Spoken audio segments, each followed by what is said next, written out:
Mes chers frères et sœurs, aujourd'hui nous méditons une vérité grave et consolante de l'Évangile. Nous sommes à la fin de l'année liturgique, un temps où l'Église nous invite à regarder vers la fin des temps, non pas pour nous effrayer, mais pour nous préparer avec amour et espérance.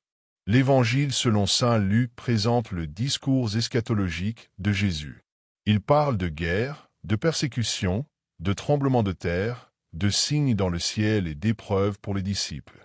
Mais Jésus ne décrit pas cela pour susciter la peur. Il le fait parce qu'il sait que nous souffrirons et veut que nous ne soyons pas scandalisés lorsque cela arrivera. La croix n'est pas une exception.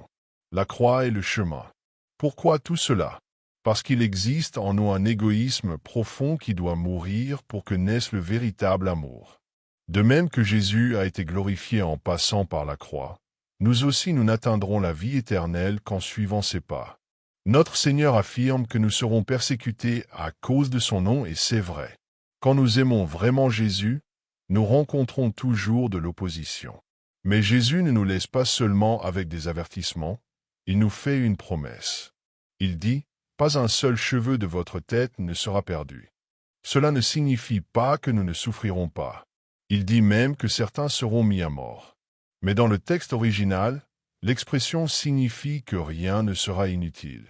Aucune souffrance offerte au Christ ne sera perdue, ni la plus petite renonciation, ni le plus petit acte de fidélité. Tout sera récompensé dans la gloire de la résurrection. Le destin du disciple est le destin du Maître. Ils ont haï Jésus, ils haïront aussi ses disciples. Mais comme il est mort et ressuscité, avec lui nous vivrons. Le problème est que souvent, en nous regardant, nous voyons combien nous sommes faibles. Nous voulons choisir le Christ et la croix, mais nous finissons par fuir la douleur, préférant le confort, l'égoïsme et le chemin le plus facile. Et c'est pour cela que nous avons besoin de la grâce. Nous devons nous tenir devant Dieu comme des mendiants, en disant, « Seigneur, sans toi je ne peux rien ». Nous avons besoin des sacrements, de la confession, de l'Eucharistie, de la prière quotidienne.